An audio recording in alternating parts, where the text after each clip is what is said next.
Ceci est un livre audio autogénéré par Google. Du même auteur. Le procès de Kim Pavita, la Jeanne d'Arc congolaise Editions L'Harmattan en décembre 2002.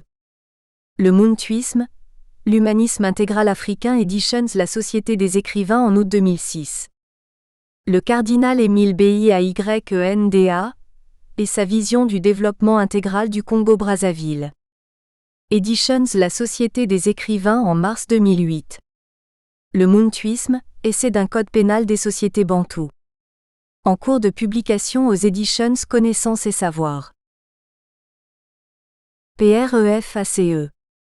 Il y a un demi-siècle, l'abbé Fulbert Youlou, premier président de la République du Congo, avait été poussé à la démission, puis forcé à s'exiler en Espagne où il mourut.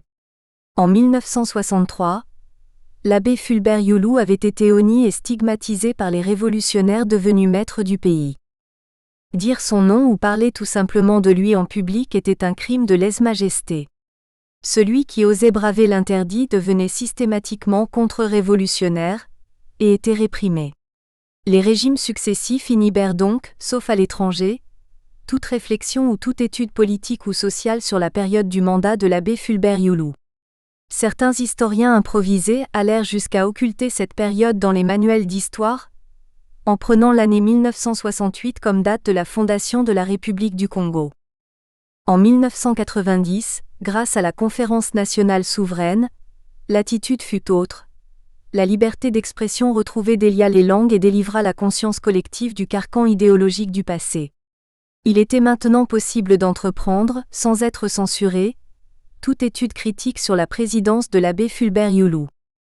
Depuis, Rudi Mbemba Diabo Benazombanzulu, l'auteur du présent ouvrage, s'est inscrit dans la lignée des intellectuels congolais qui ne cessent d'apporter leur contribution significative et légitime à la compréhension de la société congolaise. Il nous associe à une réflexion audacieuse, affirmant en effet, sans détour, que le président Fulbert Youlou était un espoir de développement national, et non le voleur de la nation, comme on a bien voulu le présenter.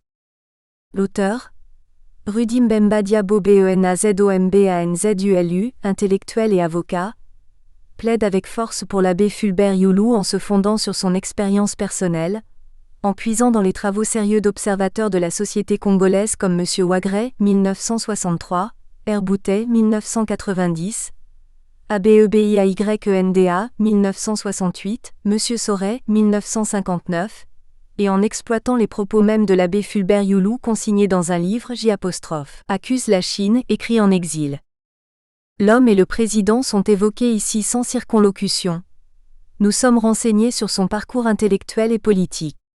Son mise en lumière, son humanisme, son attachement aux valeurs congo et bantou dont il se nourrissait pour comprendre le monde. Intelligent, leader charismatique, il était l'apôtre de l'unité nationale. Patriote, politicien émérite et en avance sur son temps, il avait une ambition pour le Congo. Du point de vue de l'auteur, cette vision de l'abbé Fulbert Youlou est partagée par de nombreux observateurs congolais. Une question demeure cependant. En renouvelant la confiance à l'abbé Fulbert Youlou, celui-ci aurait-il pu amener le Congo au niveau où son homologue, le président Houphouët-Boigny, avait tissé la Côte d'Ivoire?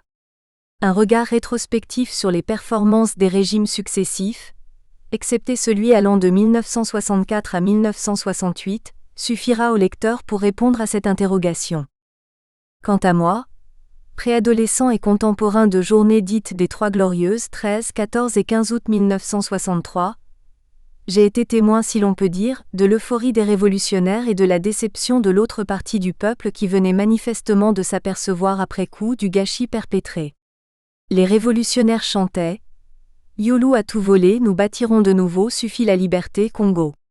Cette chanson, devenue leitmotiv, passait inlassablement sur les ondes de la voix de la révolution congolaise, comme pour marquer la conscience collective. Mais le temps passant et les réalités socio-historiques aidant, certains révolutionnaires finirent, me semble-t-il, par relativiser et remettre en question ce chef d'accusation arbitraire. Ici, Rudi Mbemba Diabo Benazombanzulu s'emploie à relativiser lui aussi et à rétablir la vérité. C'est un plaidoyer courageux et digne d'intérêt sur la pensée et l'action de l'abbé Fulbert Youlou qui l'honore. Je lui suis gré particulièrement d'éclairer cette vérité d'une importance sociologique et psychologique non négligeable. Que pour accomplir le bonheur d'un peuple, la liberté ne suffit pas, il faut l'aimer, réaliser son unité, lui donner l'ambition et les moyens de son émancipation sociale, politique et économique. Justine Daniel Gandoulou. Professeur enseignant. Université des sciences humaines. Rennes 2. Mars-avril 2009. Mes remerciements à ma mère, Mama Benazo, dont les orientations de recherche m'enivrent toujours de courage dans ma quête sur la compréhension des valeurs traditionnelles. Mes frères Lazare Pamphile Di, Ya Pamphile Mukwa Mbundu, et Roch Edmedi Mukwa Ngolo pour leur soutien et leurs conseils. L'abbé Alexis Samba Masengo, le vénérable Di Muso Ongiba, qui a longtemps souhaité cette publication. Jacques Mvuongu alias Ma Mvuongu qui est aussi l'artisan de ce travail par nos interminables échanges sur la vie politique du Congo-Brazzaville précédant son indépendance. Jonas Masengo, Pierre Ouablosso et Zéphirin Bamokena pour leur soutien moral. Mes enfants Widi, Yela et Morgane Zolana pour tout ce qu'ils représentent à mon égard. Anne-Marie Diarra et Mohamed Anfinif, les parents de Mounia, pour leurs conseils et leur disponibilité permanente dans l'élaboration de mes travaux. Avant-propos. Cette étude a pour objet de porter un regard sur l'homme qu'a été l'abbé Fulbert Youlou, ainsi que sur son action. Homme d'église et d'une exceptionnelle envergure, il a été le premier président de la République du Congo-Brazzaville après son accession à l'indépendance en 1960. Il faut reconnaître que les langues sont aisantes lorsque l'on évoque le personnage de l'abbé Fulbert Youlou. Si chez certains Congolais, l'on entend qu'il y a très peu de choses à relever sur l'homme Youlou et notamment sur son action politique, chez d'autres en revanche, l'histoire politico-spirituelle de celui-ci serait tout simplement maigre au point d'ailleurs de n'en tirer aucune substance conséquente en ce qui concerne son bilan et son action. Ainsi, selon ce type de raisonnement, l'abbé Fulbert Youlou apparaît comme la matérialisation d'un recul de la vie politique des années 1960 au Congo-Brazzaville, voire la négation même de celle-ci. À ce propos, Rémi Boutéin a parfaitement raison lorsqu'il écrit « D'un côté, un anathème frappe l'abbé Youlou. Les gouvernants affirment qu'il incarne tout ce qu'ils exècrent. Parler de lui à Brazzaville ou encore être son partisan, c'est être perçu comme contre-révolutionnaire et d'après ce qu'on dit, à la répression de l'État. C'est un sujet qui pour eux, ne doit pas être abordé. Effectivement, la soi-disant révolution des Trois Glorieuses, c'est-à-dire des 13, 14 et 15 août 1963, à la suite de laquelle le président abbé Fulbert Youlou est contraint et forcé de démissionner, a considéré la présidence de ce dernier comme celui de la gabegie des deniers de l'État et des biens publics. Or, les récents événements sanglants qui ont marqué le Congo-Brazzaville durant ces 15 dernières années amènent à réfléchir ou tout au moins à s'interroger sur la sagesse et la maturité de l'homme politique congolais. À ce propos, l'on est en droit de se pencher sur le sujet pour connaître les causes profondes de l'échec du développement de la République du Congo. Par exemple, l'échec de celui-ci doit-il être associé aux choix politiques opérés par son personnel, ou serait-il simplement lié à un manque de conscience ou de responsabilisation, voire de sagesse des hommes politiques congolais ?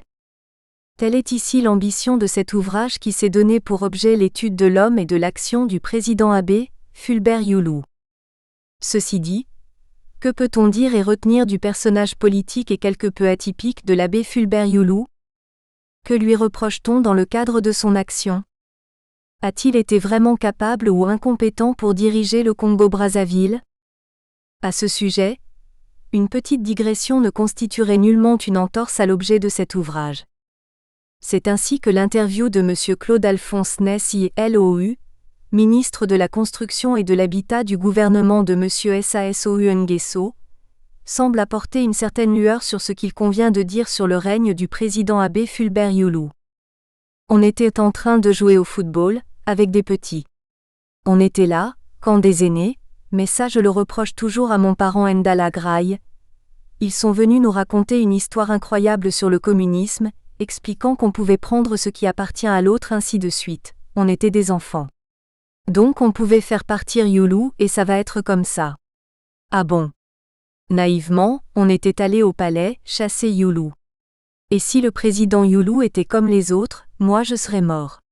Moi je suis rentré dans la chambre dans laquelle dormait Youlou. On était content, on sautait dessus, ah oui c'était de l'or. C'était au fait doré. Avec le temps, j'ai vu que ce lit-là coûte à peine 500 € vers Barbès à Paris. Mais bon, nous sommes un peuple très passionné. Nous ne connaissons pas la demi-mesure. Quand on dit fortuné est mauvais, ah il est mauvais alors tout le monde. Ce n'est qu'après qu'on réalise mais mince, est-ce qu'il était vraiment mauvais? Il n'était pas si mauvais que ça. Aujourd'hui, dans notre pays on a des coupures d'électricité et chaque fois cette question me revient. Youlou était en train de faire le barrage de Sounda, si on l'avait laissé faire, il n'y aurait plus jamais de problème d'électricité dans notre pays.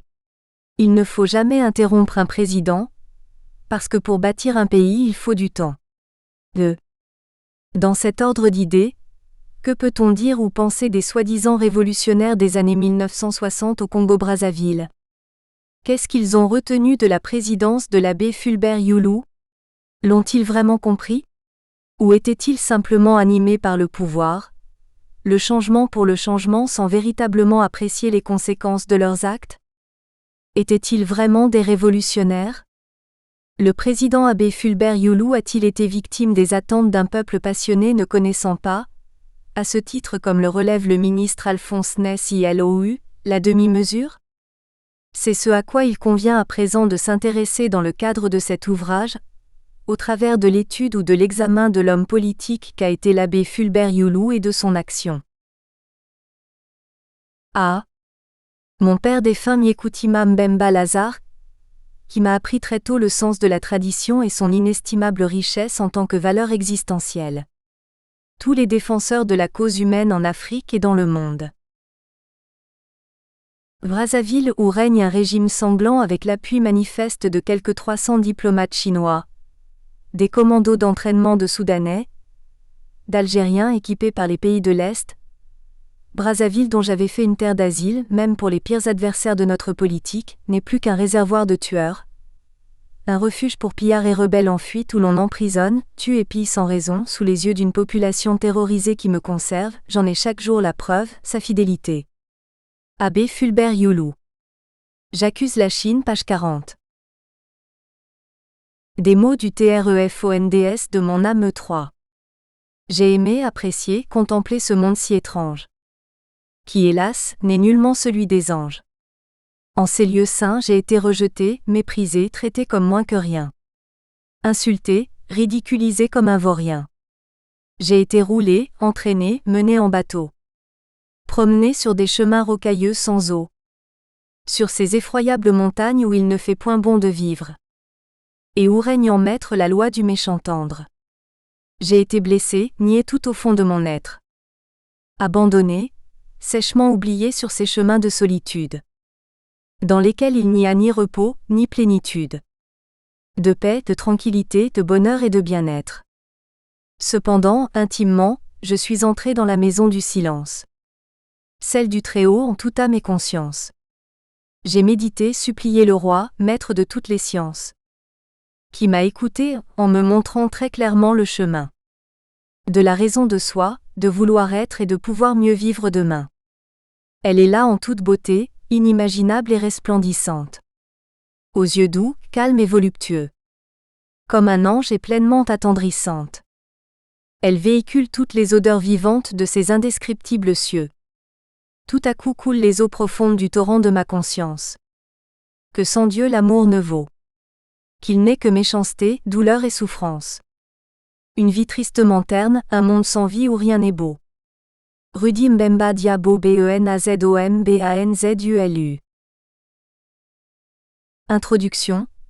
Le parcours ou l'itinéraire de l'abbé Fulbert Youlou bien avant son entrée dans la vie politique congolaise.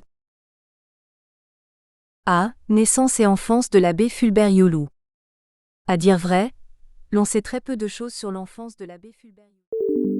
Nous espérons que vous avez apprécié cet aperçu. Pour continuer à écouter ce livre audio sur Google Play Livres, utilisez le lien dans la description de la vidéo.